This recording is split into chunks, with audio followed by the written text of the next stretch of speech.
Yes. Okay, so chapter 10, systems of linear equations and solving these. So let's take a look at this. Okay, so I need to tell you what systems of linear equations are and what it means to solve them, and then I'll tell you how we do that. Okay, so let's start with the notion of linear equation. These are, in a sense, the simplest possible equations that we can think of, which are not completely trivial. So linear equations are equations that involve only polynomials of degree 1 or 0. Okay, so, and what do we mean by a system of linear equations? We mean a bunch of, that's what it means. It's a finite set of linear equations, okay? And solving a system of equations means finding the values for the unknowns that will satisfy not just one equation or several, but all of them, okay? So we have to solve to solve a system means we find values that will satisfy, will make every equation of the system true. Okay, so the main point of this chapter is we're going to see a very powerful and efficient algorithm which is used everywhere. I mean, it's just like, it's a brilliant algorithm, pretty simple, and it's used all over the place in the background in many applications. So it's fundamental to know this. Okay, so now I'm going to give you a bit of a context. Is what you will teach this week what we need for the WebWorks? Yes, so the remaining WebWorks you'll be able to start after today for sure. And after Thursday, you'll have seen everything you need to solve them. Yes, absolutely. Okay, so in high school, you saw some very simple equations, obviously, which were the first equations that you saw when you started doing algebra. For example, you were asked to find x if 2x minus 4 equals to 0. Okay, that's okay. Hopefully, we can all do that one, right? That's easy. Okay. Another one that should be easy is if I ask you to find x if x squared minus 3x plus 2 equals to 0. Now, this is a different kind of equation. It's a bit more involved, right? So there's a degree 2. There's a power of 2 there. This is still easy, but it's a bit more involved in the sense that we have to use a specific technique that we know, which is the quadratic formula. So there's a formula to solve an equation of this form, okay? On the other hand, I could give you some equations which are a lot harder. For example, if I ask you to find x if 3x power 4 minus 2x cubed plus 4x squared minus 7 equals to 0, you might not enjoy that one as much as the first two. And actually, I've learned how to solve an equation like that a long time ago, but I couldn't remember it now. Okay, so we don't use that very often. But here's a worse one. 31x power 51 minus 2x power 5, and so on and so forth. That's probably really tough. Okay, so just a little aside here. So these are, you see, these are polynomials in a single variable on one side equals to 0. And in general, the higher the degree of the polynomial, that's the highest power of x that you see, the harder the problem will be. Okay, so there is a formula, or there are formulas to solve polynomial equations of degree up to 4. Okay, so degree 1, it's easy, right? Like the first one I gave. Degree 2, you know the formula is quadratic formula. For degree 3 and 4, there are formulas that have been known since before the Renaissance, actually. And mathematicians were trying to find a formula for degree 5 for a long time. And then they figured out there isn't one. You can actually prove that there is no formula for degree 5 or more, but that's way out of our league here. Okay, so if you ever study math in university, you might see this. But yeah, and I wanted to add this because you're doing computer science, and that's such an amazing result. Um, if I give you an equation like I did above there, there is an algorithm, there's a computer program, if you wish, that will tell you if there exists a solution, because sometimes there is no solution, okay? But if the polynomial has more than one variable, then provably no computer can solve this question. This was proved in 1970 by Matyasiewicz, answering a question that was almost 100 years old, 70 years old actually at that time. But so there is no computer program that will answer that question. You feed it an equation, a polynomial equation, several variables, and you ask it, is there a solution? Yes or no? So you can prove that there is no program that will do this. Okay, but that's something else. All right. Okay, now in high school, you also saw how to solve very small systems of linear equations. So two equations with two unknowns, right? So for example, you're asked to find x and y if 2x minus 3y equals to 1 and 3x plus 3y equals to 9. And if you've done the web works that are due tomorrow, then you probably had to solve a system like that at some point in the first one in vectors, right? But you remember that you could solve that, right? There are a couple of ways to do it. Now notice that these equations are what we call linear equations. I'll define it properly in just a sec, but these are polynomial of degree 1. So x, you don't see x squared, x cubed, or anything like that. There are no square roots of x or y, nothing like this, right? What we're going to see in this chapter is how to solve systems just like that one, except that you can have as many equations as you want and as many variables as you want, and we'll be able to solve any of these, okay? So that's pretty cool. All right, so here's our first formal definition.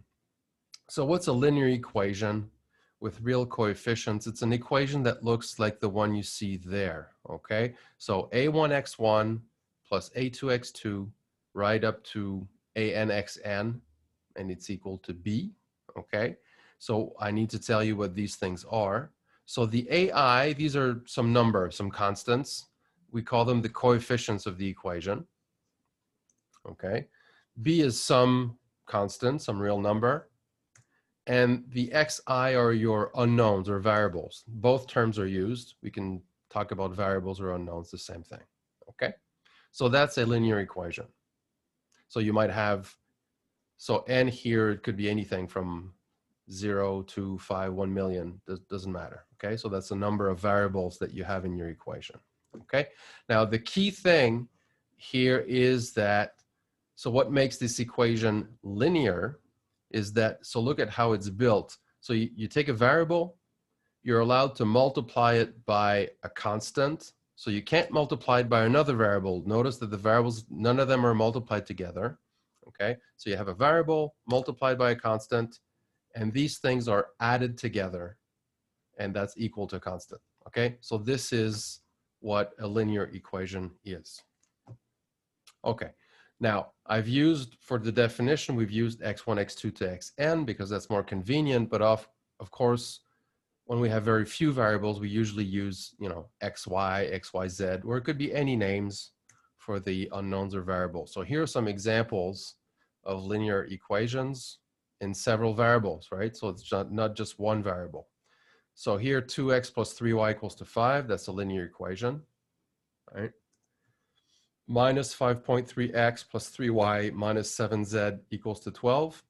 So I put a non-integer coefficient there. It's legit, right? It's a real number. That's a linear equation. 2x cubed equals to 1. Is that a linear equation? No, right? It's not. X cubed, that's no good. X is multiplied by itself 3 times. That's bad, not linear. 3xy equals to 5.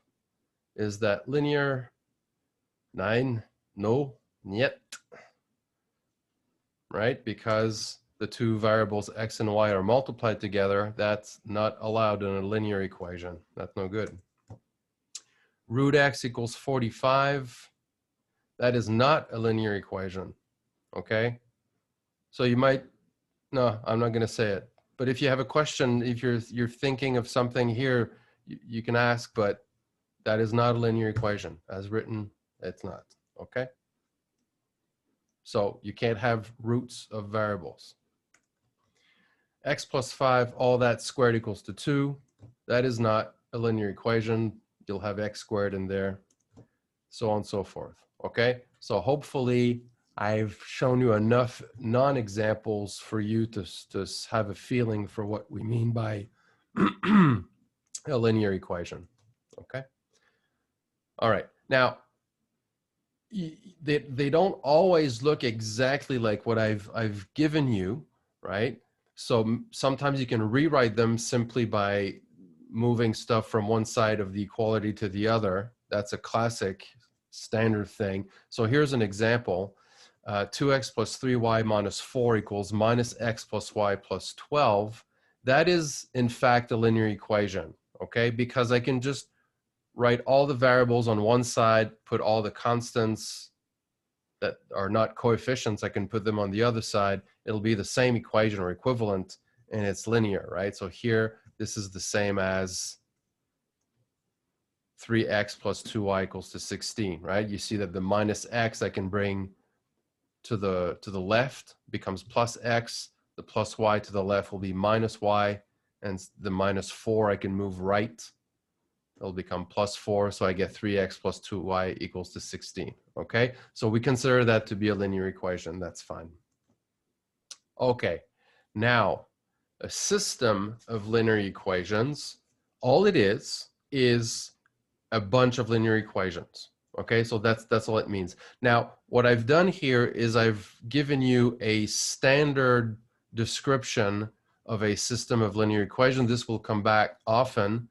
One of our goals today will be to find what we call matrix forms for systems of linear equations, okay? So they'll be important to, I mean, it looks a bit daunting. You see this, you go like, whoa, but keep in mind, all a system of linear equations is a finite bunch of linear equations. That's all it is, okay?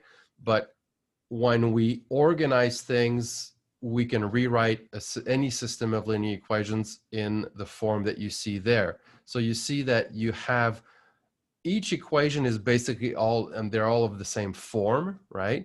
So you have a coefficient times x1 plus a coefficient times x2 right up to a coefficient times xn, all this equal to a constant. So they're all linear equations, right? So the variables are x1 to xn. The coefficients, recall matrices, right? I gave them two indices, one telling you in which equation the coefficient is and one telling you which variable it's multiplying. That's basically the idea, okay? So the aij, these are your coefficients of your each equation or coefficients of the system. These are constants, some real numbers.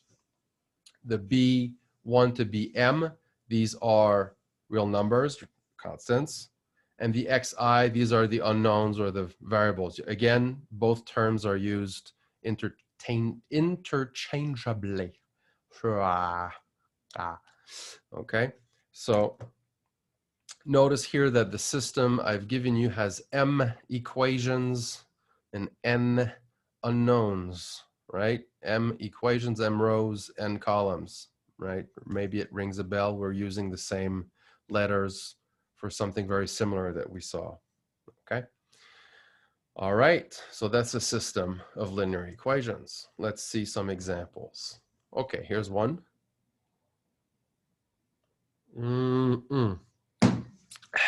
Cold coffee.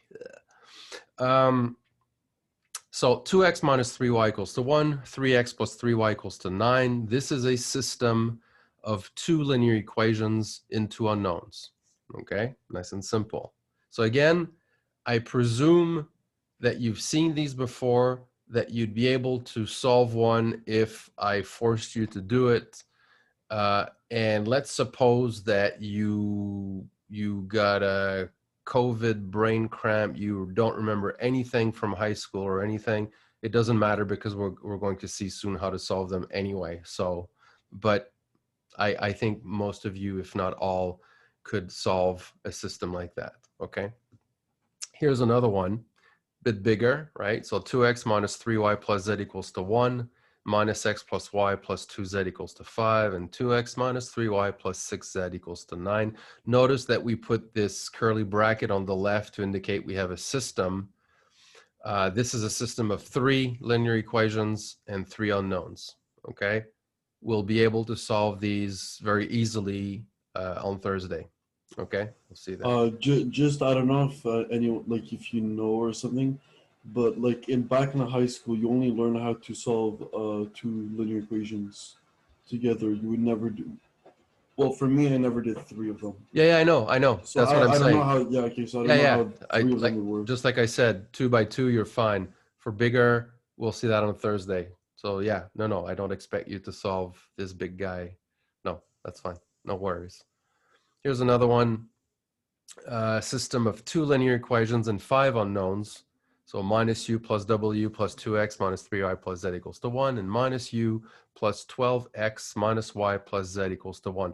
Notice, if you notice how I wrote it, what I do is because you could rewrite these equations in any order you wish, right? But we tend to put variables one on top of another, the same variables, right? So it gives you a better feel for what's going on. We'll see very soon that's very useful when we go to matrix form. Okay, so now we want to solve these systems of linear equations. So what do we mean by solving a system of linear equations? It means finding all solutions. So what's a solution? It's an assignment of values to the variables of the system, let's say x1 to xn, that satisfies every equation. This is really important, okay? So you want values that will satisfy every single equation in the system, okay? So here's an example. So 3x plus 2y equals to 8, 2x minus 5y equals minus 1. It turns out that x equals to 2 and y equals to 1 is a solution. Now, I'm not telling you how I found it. That doesn't matter here. All I want is to illustrate that it is a solution. What a solution is, so if I replace x by 2 and y by 1 in both these equations, they will be true. Okay, so 3 times 2 plus 2 times 1 is 8, and 2 times 2 minus 5 times 1 is minus 1. Okay, so that's a solution. On the other hand, x equals to 0, y equals to 4 is not a solution of this system. Okay, now if you replace x equals to 0 and y equals to 4 in the first equation, it works. It's all good. But it doesn't work in the second one, so that's no good. Okay, so I think that should be clear. Okay. All right. Now, I'm going to talk about a little bit about geometric interpretation because it's very elegant, it's very nice, and it might help you, for those of you who are more visual, it might help you understanding what's going on, okay? On the other hand, we're not going very deep in this stuff, and once we go to more than 2 variables, in more than 3, we're going into spaces of higher dimensions, and it's just like we'd have to spend a lot more time than we do. But for 2 variables, you can see what's going on. Okay, so if you take a linear equation in 2 variables and you plot all the solutions to that single equation, you will get a line. Hence the name linear equation. That's where it comes from. Okay, so now, if I'm looking for the solutions to a system of linear equations, each one of them corresponds to a line in the plane, and I'm looking for the values that will satisfy every single equation. In other words, I'm looking for points that are on each of the lines. In other words, I'm looking for the intersection of all these lines. Okay, so geometrically, this is what we're doing. If you're thinking in only 2 variables, okay, this is what you're seeing. This is what you can think about. So if you have the equations 2x minus 3y equals to minus 1 and x plus 2y equals to 3, if you plot all the values xy, the points xy that satisfy the first equation, you get a line. Second equation, you get another line. And the solutions to the system are what? The intersection. In that case, you'd get a single point, a single unique solution. Okay? So that's one way of visualizing this. Okay? Now, it turns out that this analogy works for all systems. So an equation, a linear equation in general, represents something which is a hyperplane in a high dimensional space. So these are hard to visualize, but we can get some intuition about these things if we play a little bit with them. We're not going to go there, but it's an analogy with the two-dimensional, three-dimensional cases that we can make. Okay, and the solutions of our systems, these are intersections of these hyperplanes. Okay, and again, I won't be talking about that anymore. Okay, now here is, again, I'm going back to the case of only two variables, but I'm allowing any number of equations. Okay, so let's say I have a system of equations in two unknowns, x and y.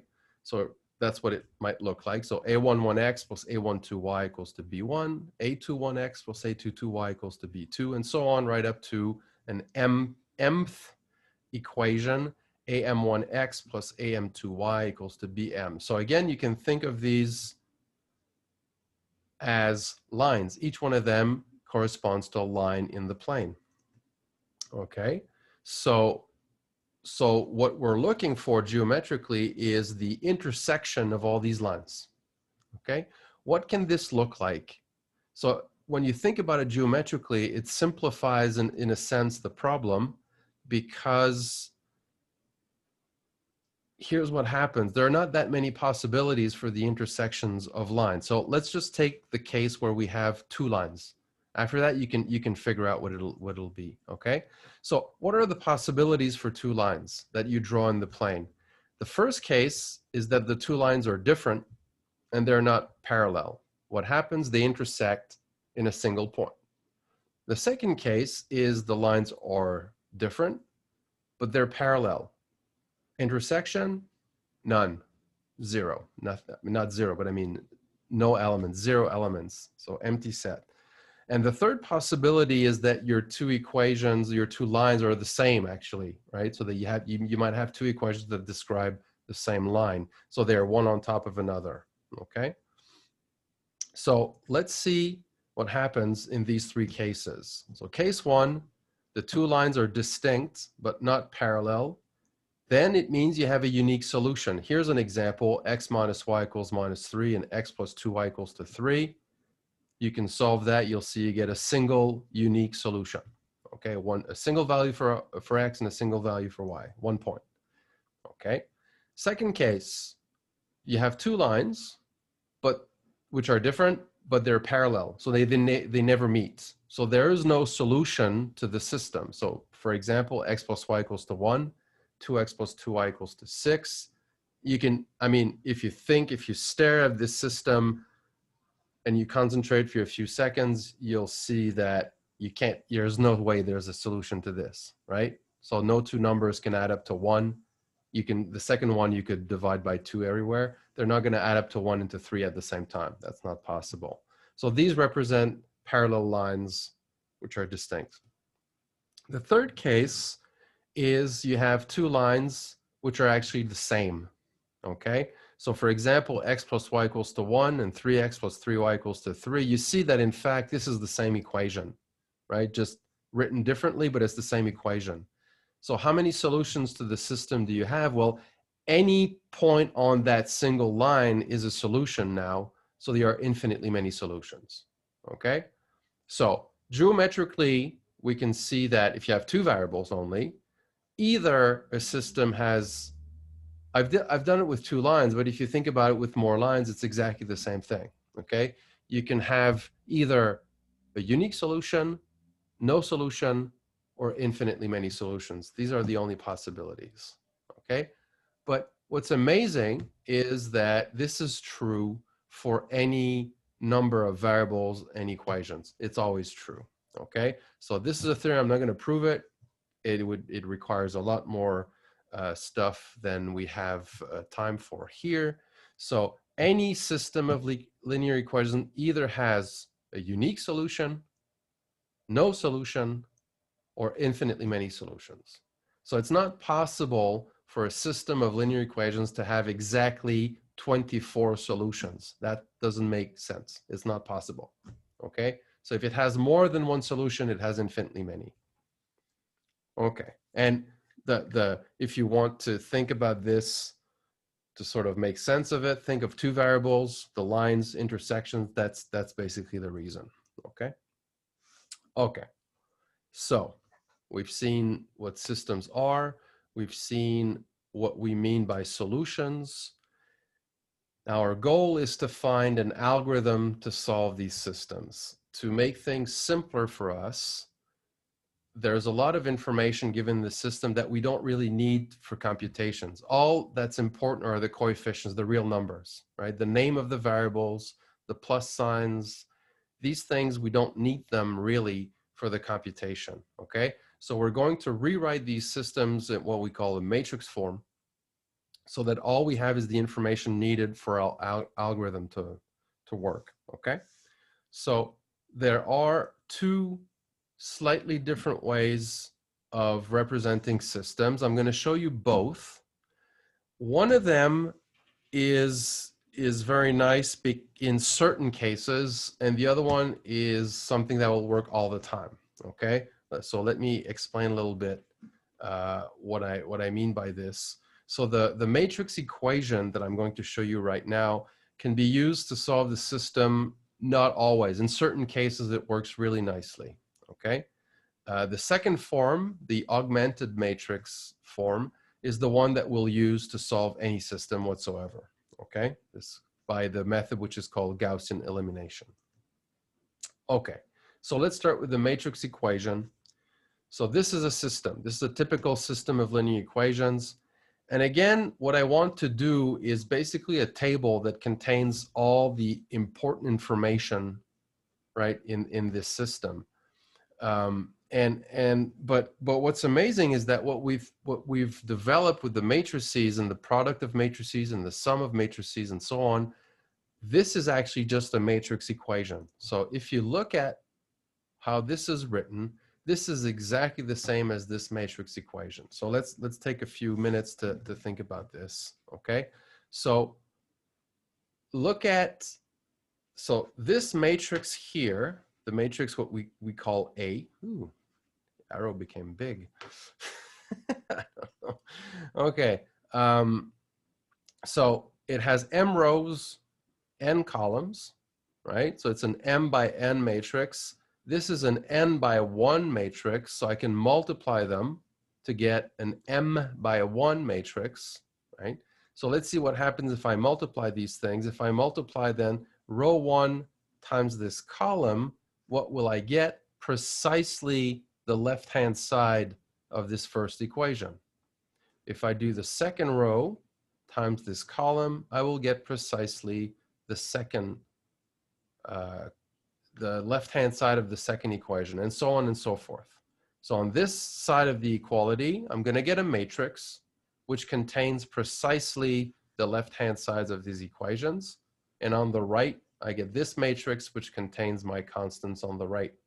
So you see, if you do it out, if you compute this out by yourself, you'll see that what's written here means exactly the same thing as this.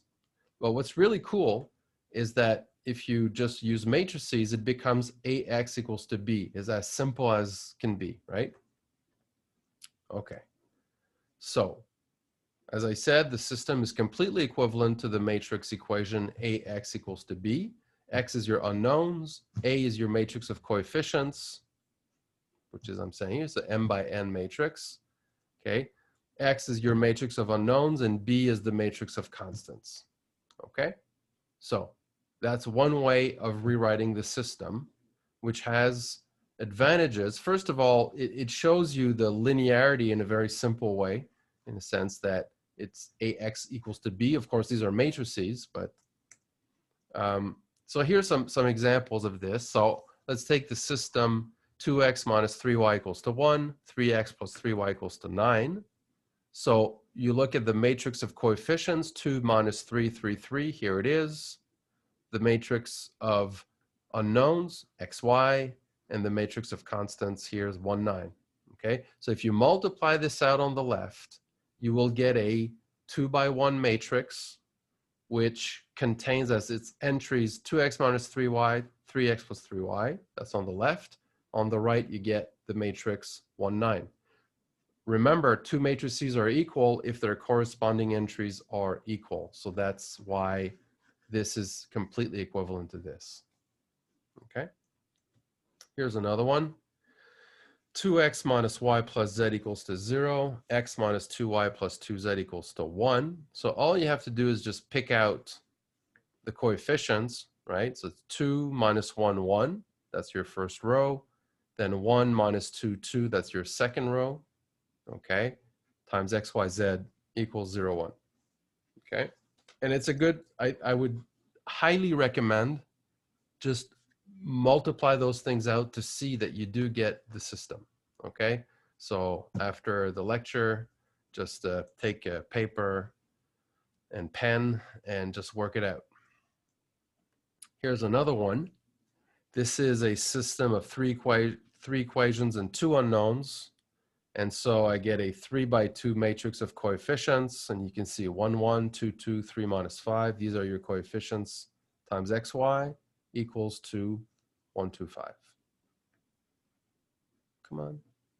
Ah, there you go. Okay, all right. So hopefully this makes sense. Now you might ask, what's the point? The point. Well, before I make my point, let's do another one. Yeah, this is an important one because let's say you're given a system. Yeah, so let's say you're given a system in this form. So you see the variables are all over the place, right? So what you want to do if you want to write it in matrix form, you want to rewrite it in the standard form where variables are one on top of another, right? In the right order. So that's the first thing you want to do. So the first equation you see is x plus y equals z minus 3. That's the same as x plus y minus z equals minus 3. The second one, I'll bring the x over here. So it's minus x plus y minus 2z equals to 1. This one here, I'll have to do a little addition here. 3z plus z is 4z. So 3x minus y plus 4z equals to 0. So now it's in standard form. So now I can pick out my matrix of coefficients and so on and so forth. So this is the matrix form of that system, okay? Yeah, so it's important to remember to do this before, right? Okay, now, yeah, let's always do that, yes. Okay, okay, all right. Now, I want to show you why this can be useful. And I think in the WebWorks, there are a couple that you are asked to solve this way, okay? So let's go back to real numbers and suppose that I give you an equation which is ax equals to b, okay? And I ask you to find x. What do? You divide by a, right? On both sides. As long as a is not 0, this is fine. Okay, so in other words, what you are doing, you're multiplying both sides by 1 over a, in other words, a inverse, right? So that you can cancel out that a on the left. And so what you get is x equals to a inverse b, right? But I mean, for real numbers, we use fractions, so we don't think of this inverse thing. But for matrices, it's the same thing, as long as you have something that's invertible. Okay, so look at your matrix equation ax equals to b. You want to find x. So you want to multiply both sides by the inverse of a. If a is invertible, you can do this. So multiply both sides by a inverse. So that's a inverse ax equals a inverse b. When you multiply a inverse by a, what does it do? It gives you the identity matrix, In. So this is Inx equals to A inverse B. Now, if you multiply the identity times X, you just get X back. That's the whole point of the inverse and the identity. So X is A inverse B. Okay, so let's recap. It's exactly the same thing as for real numbers in this case. If the matrix of coefficients is invertible, then you can find its inverse. For 2 by 2, we know how to do that, right? You multiply both sides by the inverse and you will find X. So you can solve the system this way. And it works for any dimension. You can have 19 variables. If your matrix of coefficients is invertible, you can do it this way, okay? Now, I'm not going to go further into it because it works only if the matrix is invertible, okay? And we haven't seen how to find the inverse for more than 2 by 2, okay? Which in fact you would do, a little aside, how would you find the inverse? The most efficient way to find the inverse is with the algorithm I'm going to show you. I'm not going to do it, but that's basically how you would do it. So I'm going to show you the we're going to see Gaussian elimination on Thursday, and to do that, I'm going to show you a second matrix representation of our systems, but there's really not much more than what we did up to this point. It's in fact, it's almost the same, okay? So the augmented matrix representation, what is that? So I have a system, okay? And as we saw, the real information is the coefficients, or the matrix A, and the constants, the matrix B. The name of the variables, in a sense, is not relevant. As long as you keep track of coefficients of which variables you're looking at, then that's all you need. So what I want is a matrix that contains all the information from A and B. That's the augmented matrix, and it is this, okay? So if I have a system of linear equations, notice now how convenient I just write it as AX equals to B, so I don't have to write this whole huge thing now that you've seen what this is, okay? But the augmented matrix of a system of linear equations, what it is you take the matrix A and you add a column which is the coefficients, the constants from B. That's hence the name augmented matrix, okay? And that's all we need to solve the system. That's the only information that we need, okay? So yeah, as I said, this is just a matrix of coefficients A. You add a column, which are the values from B. That's it, okay? So that's the augmented matrix. Let's see some examples, okay?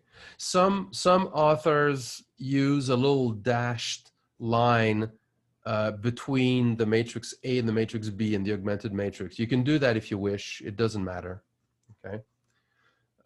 So the augmented matrix of this system, 2x minus 3y equals to 1, 3x plus 3y equals to 9, is the matrix you see. So 2 minus 3, 1, 3, 3, 9, right? So first two columns are the coefficients, last column, the constants. To do this, obviously, you have to write your system correctly, right? So here, this system is written correctly. 2x minus y plus z equals to 0. X minus 2y plus 2z equals to 1. What's the augmented matrix? It's exactly what you see there. 2 minus 1, 1, 0. 1 minus 2, 2, 1. And another one, this is a 3 by 3 augmented matrix.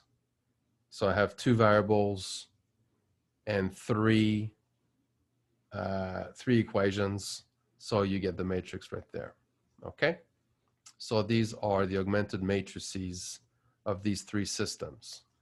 Now, I think I have one where, yes, exactly. So this is the same system I think I had earlier, because I guess I'm lazy and I just copy pasted, but it doesn't make any difference anyway.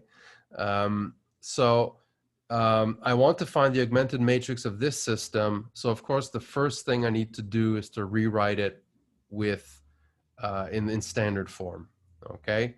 So now notice that, so this is important, the order of the variables is not really relevant. As long as you keep track of what is what, right? You could put the x in the second as the second variable and z as the first and y as the third. It makes no difference, right? As long as you keep track of what you're doing, that's fine, right?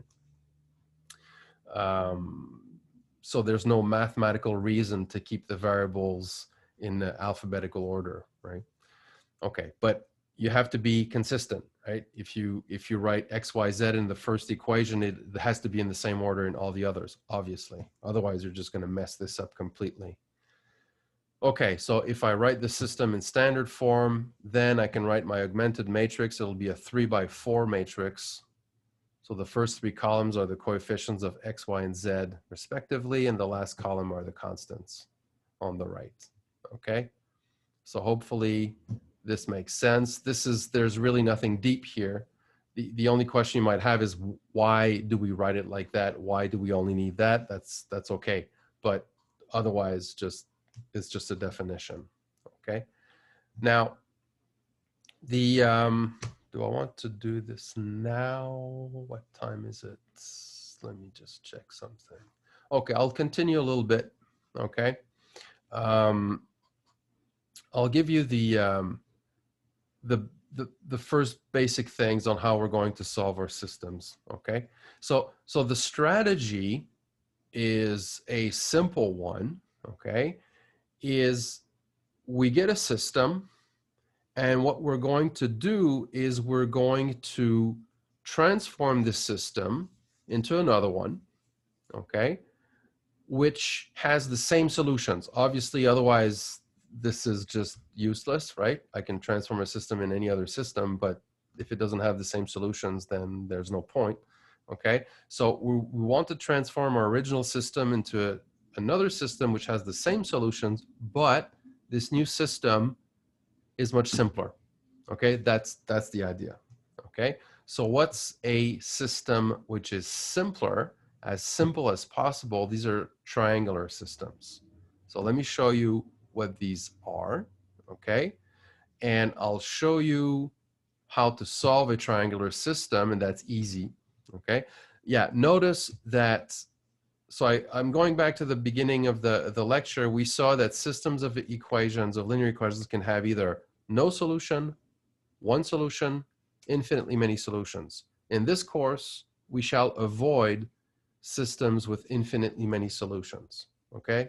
We're not, if you see one like that, it's because you made a mistake at some point, okay? So you're not gonna see anything like that, okay? So no systems with infinitely many solutions in this class, okay? All right, so what's a system which is upper triangular? So a system is in this form if the matrix of coefficients is upper triangular, which means that the coefficients when aij are 0 when I is bigger than j. So you're going like, what? What's that? So let's take a look at what this looks like. This is what it looks like.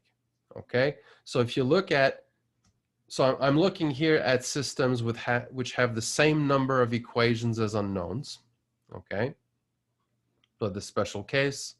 And what I want is, for my definition, is for the coefficients below the main diagonal to all be 0, hence the name upper triangular, right? So you have the only coefficients which are non-zero are above or on the main diagonal. Okay, so everything here below is 0.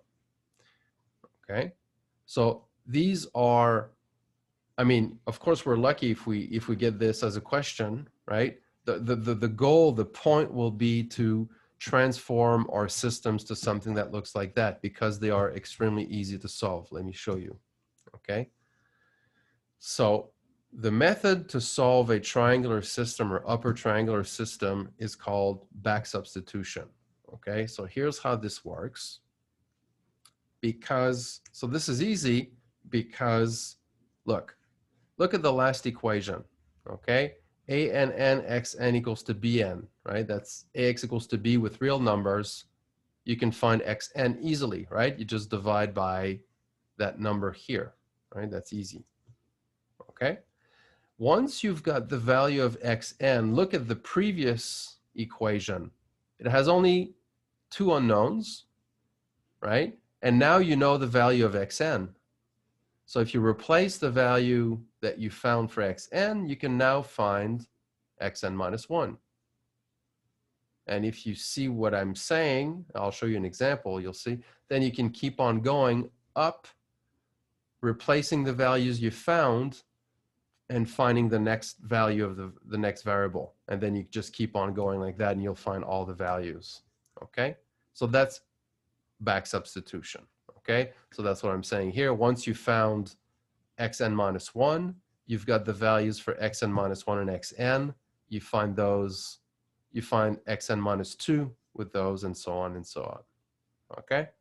And you work up and you'll find all the values that you want. So let me show you a concrete example of this. Okay, so let's try to solve the system 2x plus 3y minus z equals to 5, 5y plus 3z equals to 1, and 4z equals to 8. So this is the system I'm trying to, so it happens to be upper triangular. You see that below the main diagonal, the coefficients are all 0. Okay, can you find z, the value of z? Yes, it's forced by the last equation, 4z equals to 8. This forces z to be 2, right? There's no other possibility for z, okay? Now, once you've got z equals to 2, look at the previous equation, 5y plus 3z equals to 1. If you plug in z equals to 2 in there, you're going to find y, right? So that's what I'm saying here. So you move up to 5y plus 3z equals to 1. You substitute z equals to 2. You find y equals to minus 1. It's forced. Okay. Wouldn't y actually be equal to negative 0.2 here? Since it's being molded. Oh, I see what's going on. Never mind. I made a mistake. Okay. So now I've got z. I've got y. Both these values. So look at the first equation. We've got y, we've got z, we've got those values. So if you replace them in that first equation, the only unknown left is x, and you can find it, right? So that's what you do. So you move up to the first equation, I should say. You plug in y equals minus 1 and z equals to 2, and you get an easy equation.